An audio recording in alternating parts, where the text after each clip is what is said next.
السلام عليكم ورحمة الله تعالى وبركاته. الحمد لله رب العالمين، صلى الله على سيدنا محمد وعلى آله وصحبه أجمعين. ما بعد. تفسير الجلالين. இமாம் ஜலாலுத்தீன் அல் மஹல்லி, இமாம் ஜலாலுத்தீன் அஸ்ஸுயூத்தி ரஹ்மஹும் அல்லாஹு தஆலா அன்னவர்களுடைய தஃப்சீருல் ஜலாலைன் கிதாபினுடைய 4ஆம் நாள் பாடமான இன்றைய பாடத்தில் நாம் அமர்ந்திருக்கிறோம். அல்ஹம்துலில்லாஹ். இந்த பாடங்கள் தொடர்ந்து நடைபெறுவதற்கு அல்லாஹ் தௌஃபீக் செய்வானாக. ஆமீன் ஆமீன் யா ரப்பல் ஆலமீன். நம்முடைய ஜாமியா ரகீப் எஜுகேஷனல் ட்ரஸ்டின் மூலமாக நாம் பல்வேறு விதமான தீன் சம்பந்தமான துனியா சம்பந்தமான சேவைகளை ஆற்றி வருகிறோம். இந்த சேவைகள் எவ்வித தொய்வும் இன்றி சிறப்பான முறையில் தொடர்ந்து நடைபெறுவதற்காக வேண்டி அனைவரும் துஆ செய்யுங்கள், இன்னும் ஆதரவை தாருங்கள். நன்மையான காரியங்களில் அனைவரும் ஒன்று சேருவோம், முந்திக் கொள்வோம். நாம் ஆற்றுகிற இந்த சேவையில் பொருளாதார பங்களிப்பை செலுத்துவதன் மூலம் இணைந்து கொள்ள நாடினால் இங்கே நம்முடைய அக்கௌண்ட் டீட்டெயில்ஸ் வழங்கப்பட்டுள்ளது. அதே போன்று QR கோடும் இங்கே வழங்கப்பட்டுள்ளது. இதன் மூலம் தங்களுடைய பொருளாதார பங்களிப்புகளை செலுத்திக் கொள்ளலாம். அல்லாஹ் ரபுல் ஆலமீன் நன்மையான காரியங்களில் ஒன்று சேருகிற, அதே போன்று முந்தி செல்லுகிற தௌஃபீகை அல்லாஹ் நமக்கு தந்தருள் புரிவானாக. ஆமீன் ஆமீன் யா ரப்பல் ஆலமீன். தஃப்சீருல் ஜலாலைன் கிதாபினுடைய 4ஆம் நாள் பாடமான இன்றைய பாடத்தில் நாம் பார்க்க இருக்கக்கூடிய விஷயம் ஹாமீம் ஜுசு, குர்ஆனினுடைய ஜுசுவுக்கள் வரிசையிலே 26வது ஜுசுவினுடைய முதல் சூறாவாக இருக்கக்கூடிய அஹ்காஃப் சூரா. இந்த சூரா குர்ஆனினுடைய சூறாக்கள் அத்தியாயங்கள் வரிசையில் எத்தனாவது? 46வது சூறாவாக அத்தியாயமாக உள்ளது. இந்த சூறாவினுடைய 7வது 8வது வசனத்தை ஆயத்தை தான் நாம இன்ஷா அல்லாஹ் இன்றைய பாடத்துல பார்க்க இருக்கிறோம். இப்ப இந்த இரு வசனங்கள் நமக்கு இன்றைக்கு சொல்லித் தரக்கூடிய செய்தி என்ன அப்படின்னா, காஃபிர்கள் நபி ஸல்லல்லாஹு அலைஹி வஸல்லம் கொண்டு வருகிற சத்தியமான அந்த குர்ஆனை அது ஒரு சூனியம், அது ஒரு இட்டுக்கட்டு அப்படின்னு சொல்றாங்க. யாரு? காஃபிர்கள். குறிப்பா மக்கால உள்ள அந்த காஃபிர்கள், இறை மறுப்பாளர்கள் அப்படி சொல்றாங்க. அப்ப அல்லாஹ் ரப்புல் ஆலமீன் அவர்களுடைய அந்த வார்த்தையை அல்லாஹ் ஆச்சரியமாக பதிவு செஞ்சுட்டு நபி ஸல்லல்லாஹு அலைஹி வஸல்லத்தை பார்த்து அல்லாஹ் சொல்றான், இப்படி உங்களை பார்த்து அவங்க சொன்னாங்கன்னா நபியே நீங்கள் இந்த மாதிரி பதில் சொல்லுங்க என்பதாக அல்லாஹ் ரப்புல் ஆலமீன் அவர்கள் வார்த்தையை ஆச்சரியமாக பதிவு செய்வதோடு மட்டுமல்லாமல் அந்த வார்த்தைக்கு பதில் எப்படி கொடுக்க வேண்டும் என்பதையும் அல்லாஹ் இந்த வசனத்தின் மூலமாக சொல்லித் தருகிறான். அப்ப இந்த வசனத்தில அல்லாஹ் ஏன் ஆச்சரியப்பட்டான், அதே போன்று அந்த வார்த்தை எப்படி பதிலாக ஆனது, இதை பற்றிய விளக்கத்தை நாம பார்க்க இருக்கிறோம். குறிப்பா நாம் இன்றைய பாடத்துல இந்த ஆயத்துகளுக்கு உண்டான பொருள், அதே போன்று தஃப்சீர் ஜலாலைனியில் வந்த விளக்கம், இதையும் தாண்டி இமாம் குர்த்துபி ரஹ்மஹுல்லாஹுடைய விளக்கத்தை நாம சேர்த்து சொல்லுவோம் கடைசியில. அந்த கடைசியில நாம கொடுக்கிற விளக்கம் தான் இந்த ஆயத்து எப்படி அல்லாஹ் ஆச்சரியப்பட்டான், அதான் அல்லாஹ் ஆச்சரியப்படுறான என்ன, அது எப்படி ஆச்சரியமாக அமைந்தது, அதே போன்று அது எப்படி நாயகம் ஸல்லல்லாஹு அலைஹி வஸல்லம் அவர்களுக்கு சொல்லப்பட்ட வார்த்தை பதிலாக அமைந்தது என்பதையெல்லாம் நாம அந்த இமாம் குர்த்துபி ரஹ்மஹுல்லாஹுடைய விளக்கத்தோடு சேர்த்து நாம பார்ப்போம் இன்ஷா அல்லாஹு தஆலா. வாங்க நாம கிதாபிற்குள்ளே செல்லலாம். பிஸ்மில்லாஹிர் ரஹ்மானிர் ரஹீம். இன்றைய பாடத்தினுடைய துவக்கம் அஹ்காஃப் சூராவினுடைய 7வது ஆயத்து. பாருங்க. இதா துத்லா அலைஹிம் ஆயாத்துனா பையினாத்தின் காலல் லதீன கஃபரு லில் ஹக்கி லம்மா ஜாஅஹும் ஹாதா சிஹ்ரும் முபீன் என்று வரக்கூடியதான இந்த ஆயத்து. இந்த ஆயத்திற்கு உண்டான தர்ஜுமாவை, பொருளை நாம ஃபர்ஸ்ட் பார்க்கலாம் வாங்க. இதா துத்லா அலைஹிம், அவர்கள் மீது, அதாவது மக்காவாசிகளின் மீது ஓதி காட்டப்படுமானால், ஆயாத்துனா நம்முடைய ஆயாத்துகள், நம்முடைய அத்தாட்சிகள், பையினாத்தின் தெளிவான நிலையில் நம்முடைய அத்தாட்சிகள் அவர்கள் மீது ஓதி காட்டப்படுமானால், காலல்லதீன கஃபரு, அந்த மக்காவாசிகளிலிருந்து காஃபிரா நிராகரித்தார்களே அப்படிப்பட்ட மக்கள் சொல்லுவார்கள், இல் ஹக்கி, சத்தியத்தை குறித்து, சத்தியத்தைனா அதாவது குர்ஆனை குறித்து சொல்லுவார்கள். எப்போ? லம்மா ஜாஅஹும், அவர்களிடத்தில், இந்த ஹும்முடைய லமீரார்னா அந்த காஃபிரான மக்கள், அந்த காஃபிரான மக்களிடத்திலே அந்த ஜாவுடைய ஃபைல் இந்த ஹக்கை நோக்கி மீளக்கூடியது. அப்ப அந்த காஃபிரான மக்களிடத்தில் நிராகரித்தார்கள் அப்படிப்பட்ட மக்களிடத்தில் அந்த குர்ஆன் சத்தியம் வருகிற நேரத்தில் சத்தியத்தை குறித்து அந்த காஃபிரான நிராகரித்த மக்கள் சொல்லுவார்கள், என்னன்னு ஹாதா, இதுவாகிறது, இதுதான் சத்தியம் என்பதாகிறது அவங்களிடத்துல. அந்த குர்ஆன் என்பதாகிறது சிஹ்ரும் முபீன், தெளிவான சூனியமாக இருக்கின்றது என்பதாக சொல்லுகிறார்கள்.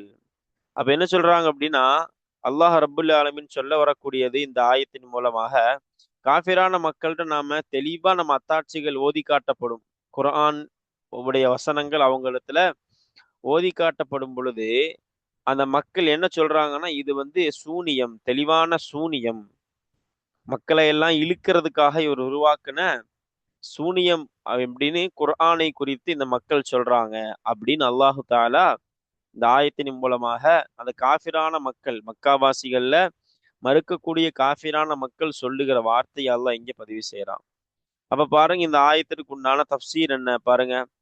இதா துத்லா அலைஹிம், அவர்கள் மீது ஓதி காட்டப்படுமானால்னா அதாவது அஹ்லி மக்கத்த, மக்காவாசிகளின் மீது ஓதி காட்டப்படுமானால், நம்முடைய ஆயாத்துகள் அத்தாட்சிகள்னா அல் குர்ஆனு, குர்ஆனை ஓதி காட்டப்படுமானால், பையினாத்தின்கிறது லாஹிராத்தின் தெளிவான நிலையில், லாஹிராத்தின் ஹாலுன், இது என்னது, இந்த பையினாத்துங்கிறது ஹாலு. அப்ப ஆயாத் என்பதனுடைய நிலைமை, ஒரு நிலையை குறிப்பிடக்கூடியதான ஒன்று. அப்ப தெளிவான நிலையில் உள்ள நம்முடைய அத்தாட்சிகள் மக்காவாசிகள் மீது ஓதி காட்டப்படுமானால், காலல்லதீன கஃபரு மின்ஹும், மின்ஹும்னா அஹ்லி மக்கத்தை, அந்த மக்காவாசிகளிலிருந்து நிராகரித்தார்களே அல்லாஹுவை, அல்லாஹ் ரசூலை நிராகரித்தார்களே, மறுத்தார்களே, அப்படிப்பட்ட மக்கள் சொல்லுவார்கள், இல் ஹக்கி, ஹக்கை குறித்துனா அல் குர்ஆனி, சத்தியமாம் குர்ஆனை குறித்து, லம்மா ஜாஅஹும், அவர்களிடத்தில் அந்த குர்ஆன் வந்த நேரத்தில், சத்தியமாம் குர்ஆன் அவர்களிடத்தில் வந்த நேரத்தில் அந்த சத்தியத்தை குறித்து அந்த காஃபிரான மக்கள் சொல்லுவார்கள். நம்ம ஏன் இங்க லம்மா ஜாஅஹும் அவர்களிடத்தில் வந்த நேரத்தில் சொல்றோம்னா, தஃப்சீர்கள் எழுதுறாங்க லருஃபியா ஹீனியா அப்படிங்கிறாங்க. இந்த லம்மாவுக்கு அர்த்தம் வைக்கணும். இன்னும் சொல்ல போனா இந்த லம்மா ஜாஅஹும் என்பதை நாம எப்படி அர்த்தம் வைக்கணும்னா, அவர்களிடத்தில் வந்த நேரத்தில் என்பதாக நாம வைக்கணும் என்பதாக நமக்கு தஃப்சீர்கள்ல நிறைய விளக்கங்களை நமக்கு சொல்லி தராங்க. இன்னும் சொல்ல போனா, இந்த ஜாஅஹும்ங்கிற ஜும்லா இருக்குதா இல்லையா, ஃபிஇல் மாதி, தமீர் ஃபாயில், மஃபூலு, இது எல்லாமே சேர்ந்து ஜர்ருடைய மஹல்லுங்கிறாங்க. இலாஃபத்தின் அடிப்படையில எதனுடைய மஹல்லாமா, ஜர்ருடைய மஹல், அந்த மாவிலிருந்து இலாஃபத்தாமா. அப்போ வருகிற நேரத்தில் அந்த மஸ்தர அர்த்தம் வச்சு விடணும். அவர்களிடத்தில் வருகின்ற நேரத்தில் சத்தியத்தை குறித்து அந்த காஃபிரான மக்கள் சொல்வார்கள், ஹாதா, இது எது, இந்த வந்த அந்த ஹக்கு, அது சிஹருன் சூனியமாக இருக்கிறது, முபீனுன் தெளிவான, தெளிவான என்னது, பையினுன் தெளிவானது, லாஹிருன் வெளிப்படையானதுன்னு அர்த்தம், வெளிப்படையாக தெளிவான சூனியமாகவே இருக்கிறது என்று அவர்கள் சொல்லுவார்கள் அப்படின்னு அல்லாஹு தாலா குர்ஆன்ல காஃபிரான மக்களுடைய வார்த்தையை குறித்து அல்லாஹு சொல்லி காட்டுகிறான். இனி இப்போ நம்ம அடுத்த ஆயத்துக்குள்ள போவோம். அடுத்து 8வது ஆயத்து பாருங்க. அம் யகூலூன இஃப்தராஹ் குல் இன் இஃப்தரைத்துஹு ஃபலா தம்லிகூன லீ மினல்லாஹி ஷைஆ ஹுவ அஅலமு பிமா துஃபீலூன ஃபீஹி கஃபா பிஹி ஷஹீதம் பைனி வ பைனக்கும் வஹுவல் கஃபூருர் ரஹீம் என்று வரக்கூடியதான இந்த ஆயத்து. அப்ப இந்த ஆயத்திற்குண்டான தர்ஜுமாவை நாம பார்ப்போம். அம் யகூலூன, அவர்கள் சொல்கிறார்களா, யாரு, நிராகரிக்கக்கூடிய காஃபிரான மக்கள் சொல்கிறார்களா, இஃப்தராஹு, அதை இவர் இட்டுக்கட்டி விட்டார், எதை, குர்ஆனை, இந்த முஹம்மது என்கிற ஸல்லல்லாஹு அலைஹி வஸல்லம் என்ற நபர் இட்டுக்கட்டி விட்டாரா. அப்ப முஹம்மது ஸல்லல்லாஹு அலைஹி வஸல்லம் இதை இட்டுக்கட்டி விட்டார் என்று இந்த மக்கள் சொல்கிறார்களா. நபியே குல், நபியே நீங்கள் சொல்லுங்கள், இனிஃப்தரைத்துஹு, அந்த குர்ஆனை நான் இட்டுக்கட்டி இருப்பேன் என்றால், அந்த குர்ஆனை நான் இட்டுக்கட்டி இருப்பேன் என்றால், ஃபலா தம்லிகூன லீ மினல்லாஹி ஷைஆ, அல்லாஹ்விடமிருந்து எனக்காக நீங்கள் சக்தி பெறவே மாட்டீர்கள், ஷைஅன் எந்த ஒன்றாலும். ஒருவேளை நான் இட்டுக்கட்டுறேன் அப்படின்னு அல்லாஹ் என்ன தண்டிக்கட்டும், அந்த தண்டனையை விட்டும் என்னை நீங்க காப்பாற்ற முடியாது. காப்பாற்றுவதற்காக நீங்கள் சக்தி பெறவும் மாட்டீர்கள். அதான் எந்த ஒன்றாலும் அல்லாஹ்விடமிருந்து எனக்கு நீங்கள் சக்தி பெற மாட்டீர்கள். ஹுவ, அந்த அல்லாஹ் ஆகிறவன், அலமு, மிக அறிந்தவனாக இருக்கிறான், பிமா துஃபியுலூன ஃபீஹி, அந்த குர்ஆனின் விஷயத்திலே நீங்கள் சொல்கிறீர்களே அந்த ஒன்றை மிக அறிந்தவனாக இருக்கின்றான். கஃபா கஃபாபிஹி ஷஹீதா, சாட்சியாளரால் அவனே போதுமானவனாக ஆகிவிட்டான். பைனி, எனக்கு மத்தியிலும், பைனக்கும், உங்களுக்கு, இன்னும் உங்களுக்கு மத்தியிலும், வஹுவ, இன்னும் அது அல்லாஹு ஆகிறவன், அல் கஃபூரு, மிக மன்னிப்பவனாக இருக்கிறான், அர் ரஹீமு, மிக இரக்கம் காட்டுபவனாக இருக்கின்றான். சரி பாருங்க, அப்போ இந்த இறை வசனத்தினுடைய சுருக்கமான பொருளை, தர்ஜுமாவை நாம பார்த்துட்டோம். நம்ம தப்சீர் வாசிக்கும் பொழுதுதான் இந்த ஆயத்தை நமக்கு முழுமையாக விளங்கக்கூடியதாக இருக்கும். மேலோட்டமாக விளக்கம் கொடுக்கணும்னா, நபியே அந்த மக்கள் இப்படி சொல்றாங்களா, நீங்க இந்த குர்ஆனை இட்டு கட்டுறீங்க அப்படின்னு. இட்டு கட்டுறதுன்னு என்னது? இவங்களா, நபி ஸல்லல்லாஹு அலைஹி வஸல்லம் அவங்களா உருவாக்கி இத சொல்றாங்க. இறைவனின் மூலமா வரக்கூடிய செய்தி இல்லை இது. இந்த முகமது இட்டு கட்டிட்டு இருக்கிறாரு. அதாவது இல்லாததை, அல்லாஹு சொல்லாத ஒன்றை சொன்னதாக இட்டு கட்டிட்டு இருக்கிறாரு இந்த முகமது அப்படின்னு உங்களை பார்த்து இந்த மக்கள் சொல்றாங்களா யார் ரசூலல்லாஹ்? இந்த மக்கள் சொல்லி கொண்டிருக்கிறார்களா இப்படி? நீங்க கவலைப்படாதீங்க, நீங்க அவங்கள்ட்ட இப்படி பதில் கொடுங்க. எப்படி பதில் கொடுக்கணும்னா, ஒருவேளை நான் இத இட்டு கட்டுறதா இருந்தால் அல்லாஹ் என்ன தண்டிக்கட்டும். அல்லாஹுடைய தண்டனையை விட்டு என்ன நீங்க பாதுகாக்கவும் முடியாது. அவனுக்கு நீங்க சொல்ற எல்லாம் தெரியும். எனக்கு உங்களுக்கு மத்தியில அவனே சாட்சியாளன், அவனே போதுமானவனா இருக்கிறான். எது சரி என்று அவனுக்கு தெரியும். அல்லாஹ் நாடியவரை மன்னிப்பான், நாடியவருக்கு இரக்கம் காட்டுவான் அப்படின்னு நபியே நீங்க சொல்லுங்க அப்படின்னு அல்லாஹ் ரப்புல் ஆலமீன் நபி ஸல்லல்லாஹு அலைஹி வஸல்லம் இடத்தில் இப்படி சொல்லுமாறு சொல்லிய ஆயத்து தான் இந்த ஆயத்து. நம்ம தஃப்சீர் பார்ப்போம், இன்னும் கொஞ்சம் கூடுதலாக நமக்கு விளங்கும். சரி வாங்க, இந்த எடுத்துன இந்த என்பது பிமானா பல் வ ஹம்சத்தில் இன்கார். இது எதனுடைய ஹம்சா இன்காருடைய பல்லுடைய அர்த்தத்தை கொண்ட, இன்னும் இன்காருடைய ஹம்சாவினுடைய அர்த்தம் கொண்டது. இப்ப பல்லு இன்காருடைய ஹம்சா, இன்கார்னா மறுக்குதல் அர்த்தம். அப்படி வச்சமா இல்லையா? அந்த ரெண்டினுடைய அர்த்தம் சேர்ந்ததுதான் இந்த என்பது. அப்ப இப்படியா சொல்லுகிறார்கள் அப்படி அர்த்தம். அந்த மக்கள் இப்படி சொல்கிறார்களா என்று அர்த்தம் வைக்கணும் நாம. அப்போ அதான் இந்த எதனுடைய என்பதினுடைய பொருளாக நாம பாக்குறோம். அதான் பார்த்தா நம்ம இங்க போட்டிருக்காங்க பாருங்க, ஹிய முன்கத்அத்தும் ததலம்மனு மஅனல் இஸ்திஃப்ஹாமில் இன்காரி.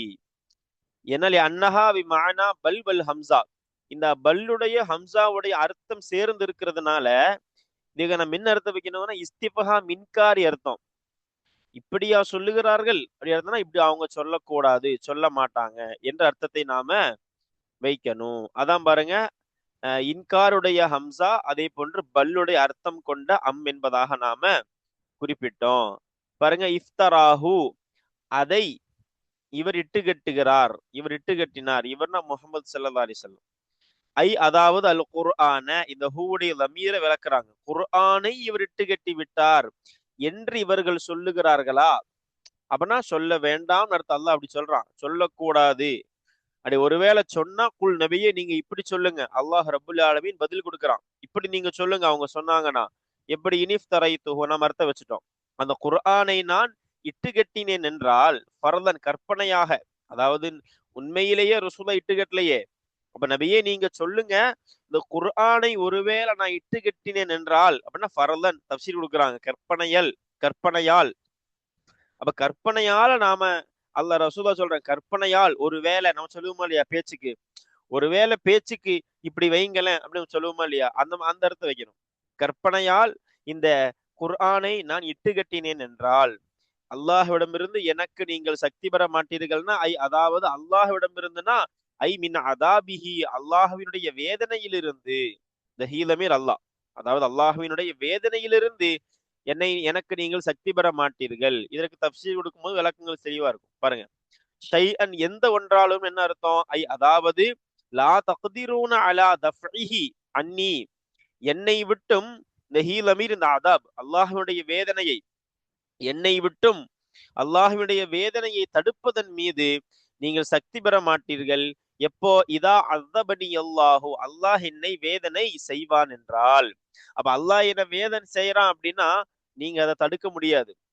ஹுவ, அல்லாஹ் ஆகிறவன், அலமு பிமா துஃபீலூன ஃபீஹி, அந்த குர்ஆன் விஷயத்திலே போட்டிருக்காங்களா, அதாவது தகூலூன ஃபில் குர்ஆனி, குர்ஆனின் விஷயத்திலே, துஃபீலூனவுக்கு என்ன அர்த்தம் வைக்கணும்? தகூலூன அர்த்தம் வைக்கணுங்கிறாங்க தப்சீர்ல. அதான் குர்ஆனிலே நீங்கள் எதை நீங்கள் சொல்லுகிறீர்களோ அந்த ஒன்றை, அந்த சிலதை, அவை அவற்றை எல்லாம் அல்லாஹு மிக அறிபவனாகவே இருக்கின்றான்.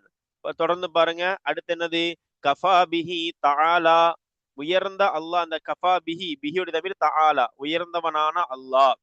பிஹின்னா அல்லாஹுவை கொண்டு, அந்த அதுக்கு ஒரு தன்மை சிஃபத் பண்ணுவோம். அல்லாஹ்னா அல்லாஹு தஆலான்னு சொல்லுவோமா இல்லையா? அப்ப கஃபா பிஹினா, பிஹி தமீர் அல்லாஹ், அப்ப தஆலா சிஃபத்தா போடுறாங்க, உயர்ந்தவனான.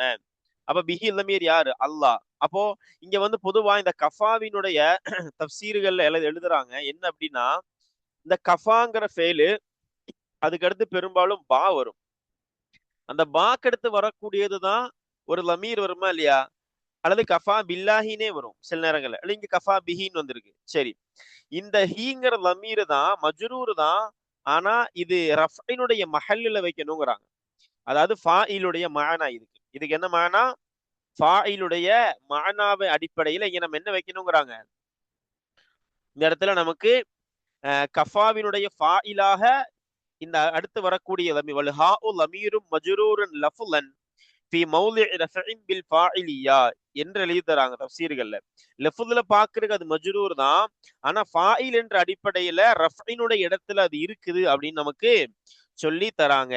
ஷஹீதன்கிற தம்கீஸா வைக்கணும். அப்ப சாட்சியாளரால் அல்லாஹு போதுமானவனாக இருக்கிற அர்த்தம் வைக்கணும். என்ன அர்த்தம் வைக்கணும்? சாட்சியாளரால் அல்லாஹுவை கொண்டு வைக்கக்கூடாது. சாட்சியாளரால் அல்லாஹு போதுமானவனாக இருக்கின்றான். பைனி, எனக்கும் மத்தியிலும், பைனக்கும், இன்னும் உங்களுக்கு மத்தியிலும்.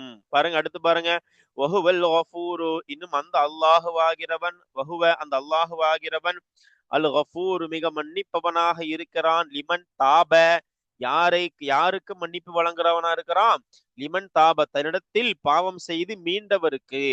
ஒரு ஆள் பாவம் செஞ்சுட்டு அல்லாஹ்வின் பக்கம் மீண்டு வரார் அப்படின்னா அவருக்கு அல்லாஹ் மன்னிப்பவனாக இருக்கிறான். அதே போன்று அர் ரஹீமு, அல்லாஹ் என்னவாக இருக்கிறான்? இரக்கம் காட்டுபவனாக இருக்கிறான். பிஹி, யாரை கொண்டு? அதே இந்த பிஹி லிமன் தாபவை கொண்டுதான். அந்த தௌபா செய்து மீண்டு வருபவருக்கு இரக்கம் காட்டுபவராக, மிக இரக்கம் காட்டுபவனாக இருக்கிறான். எனவே ஃபலா யுஆலிஜுக்கும் பில் உகூபா, உங்களை அவன் அவசரப்படுத்த மாட்டான். பில் உகூபதி, வேதனிப்பதை கொண்டு, வேதனை செய்வது கொண்டு அல்லாஹ் உங்களை அவசரப்படுத்த மாட்டான் என்பதாக. ஆஜல யுஆஜிலு, ஆஜலனா தீவிரம் காட்டுதல், அதே போன்று அவசரம் காட்டுதல் என்றெல்லாம் அர்த்தம் வைக்கலாம் நம்ம.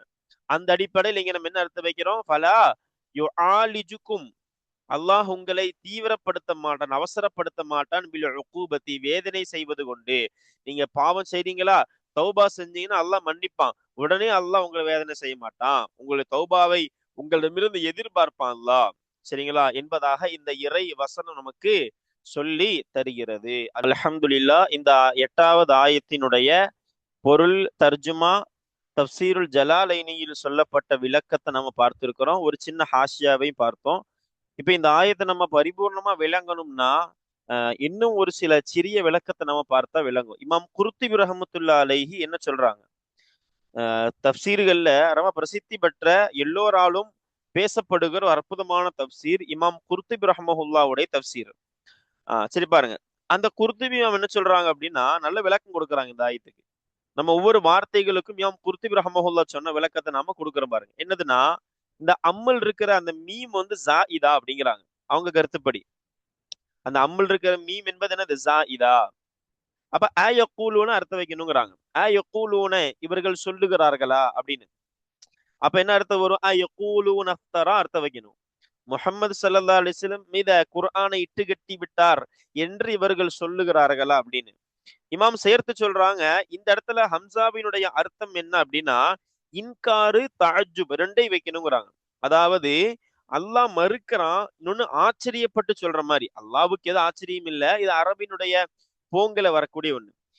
இப்படி சொல்லுகிறார்களா அப்படின்னு அல்லாஹ் ஆச்சரியத்தோடும் அதை வெறுப்பதோடும் மறுப்பதோடும் அல்லாஹ் சொல்லுகிற வார்த்தை இது என்பதாக நமக்கு இமாம் குர்துபி ரஹ்மஹுல்லா நமக்கு சொல்லி தராங்க.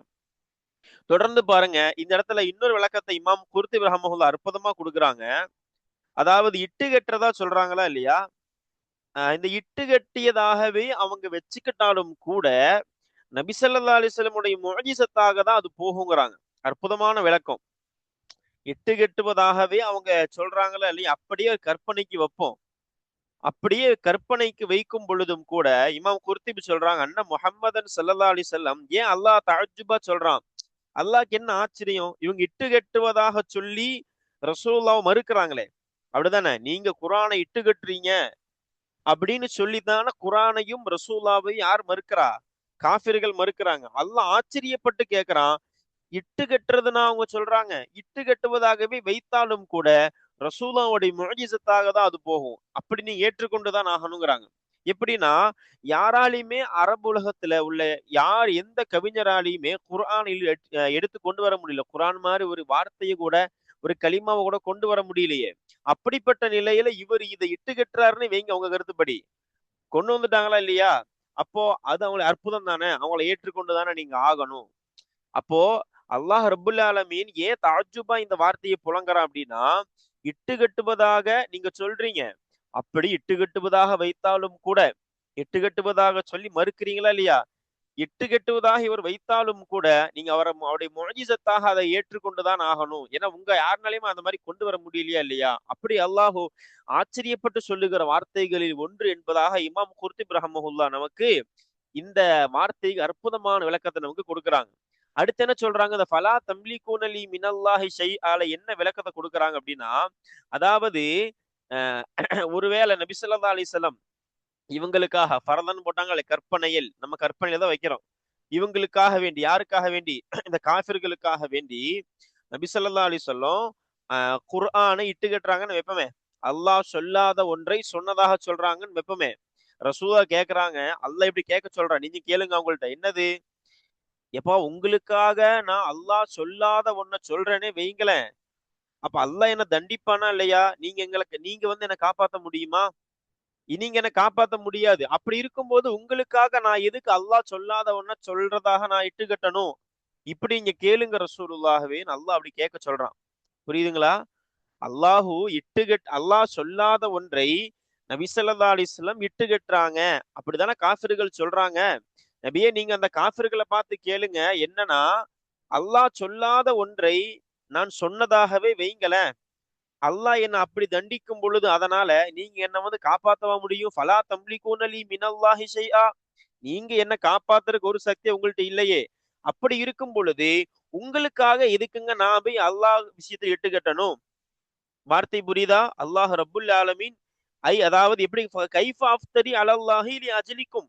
இமாம் குர்துபி ரஹ்மஹுல்லாஹ் போடுற வார்த்தை. அல்லாஹ் என்ன தண்டிக்கும் போது நீங்களா வந்து காப்பாத்துவீங்க? காப்பாத்த மாட்டீங்க. ஃபலா தம்லிகுன. அப்படி இருக்கும்போது உங்களுக்காக நான் எதுக்கு இட்டு கட்டணும்? அப்படின்னு ரசூலுல்லாவிடத்தில் அல்லாஹ் யார கேட்க சொல்றான்? ரசூலுல்லாவிடத்தில் காஃபிர்களை பார்த்து இப்படி நீங்க சொல்லுங்க யா ரசூலல்லாஹ் என்பதாக அல்லாஹ் சொல்லுகிற அற்புதமான வார்த்தை தான் ஃபலா தம்லிகூன லி மினல்லாஹி ஷைஆ. இதற்கு இதுதான் விளக்கம்னு இமாம் குர்துபி ரஹ்மஹுல்லாஹ் நமக்கு அற்புதமாக விளக்கம் சொல்லி தருகிறார்கள். அதே போன்று துஃபியுலூன அப்படின்னு என்ன அர்த்தம்னா அசல்ல மூழ்குதல் எடுத்து வைக்கிறாங்க. ஹாலு அர்த்தம் இருக்கு. மூழ்குதல், மூழ்கடித்தல் அர்த்தம் எல்லாம். அப்ப இங்க ஏன் சொல்லுகிறார்கள்னு சொல்றோம்னா குர்ஆன் விஷயத்திலேயே தான் அவங்க அதை குறை சொல்ற விஷயத்திலேயே மூழ்கி கிடப்பாங்களாமா காஃபிர்கள். அதனால் அல்லாஹ் தக்கூலுன்னு சொல்லாம துஃபீதுன்னு அல்லாஹ் அந்த வார்த்தையை புழங்கினதாக இமாம் குர்துபி ரஹ்மஹுல்லாஹ் நமக்கு விளக்கம் சொல்லி தருகிறார்கள். இப்படி நிறைய விளக்கங்களை நிறைய இமாம்கள் கொடுத்திருக்கிறாங்க இந்த ஆயத்திற்கு. இந்த ஆயத்து அற்புதமான கருத்தை சொல்லி தருது. என்னன்னா, நபி ஸல்லல்லாஹு அலைஹி வஸல்லம் இட்டு கட்டுவதாக சொல்லி அவங்க மறுக்கிறாங்க அப்படின்னா, அவர்கள் கருத்துப்படி இட்டு கட்டுவதாகவே வைத்தாலும் அவங்க ரசூலுல்லாவை ஏற்றுக்கொண்டுதான் ஆகணும். ஏன்னா இந்த மாதிரி ஒரு கிதாப, ஒரு வார்த்தையை அவங்களால கொண்டு வர முடியலையே. அப்ப அற்புதம் தானே, ஏற்றுக்கொள்ளுங்க. அப்படி அல்லாஹ் தஅஜ்ஜுபா ஆச்சரியப்பட்டு அல்லாஹ் சொல்ற வார்த்தை. அதே போன்று நம்ம விளக்கம் கொடுத்துல சுருக்கமாக ஒரு முறை சொல்லி முடிக்கிறோம். என்னது? எட்டு கட்டுவதாகவே நீங்க வைத்தாலும் கூட அல்லாஹ்க்கு நான் பாவி ஆயிட்டேனா இல்லையா? அல்லாஹ் என்ன தண்டிக்கும் போது நீங்களா வந்து காப்பாத்துவீங்க? அப்போ நீங்க காப்பாத்த மாட்டீங்கன்னு இருக்கும்போது உங்களுக்காக நான் எதுக்கு இட்டு கட்டணும் அப்படின்னு இந்த ஆயத்துல சூசகமாக ஒரு கருத்தை சொல்லுகிறது என்பதாக இமாம் குர்துபி ரஹ்மஹுல்லாஹ் நமக்கு விளக்கம் சொல்லி தருகிறார்கள். அல்ஹம்துலில்லாஹ். அப்ப நம்ம இந்த ஆயத்தினுடைய இந்த இன்றைய பாடத்தில் 7வது 8வது ஆயத்தினுடைய பொருள், அதே போன்று தப்சீர் ஜலாலைனியில் சொல்லப்பட்ட விளக்கம், அதையும் தாண்டி சில முஃபஸ்ஸிர்களும் முஹஷ்ஷிக்களும் கொடுத்த விளக்கத்தை நம்ம பார்த்திருக்கிறோம். அல்ஹம்துலில்லாஹ். இனி அடுத்து வரக்கூடியதான பாடத்தில் நாம அதனை அடுத்து வரக்கூடிய இந்த 9வது ஆயத்தை பார்ப்போம் இன்ஷா அல்லாஹு தஆலா. அஸ்ஸலாமு அலைக்கும் வரஹ்மத்துல்லாஹி தஆலா வபரகாத்துஹு.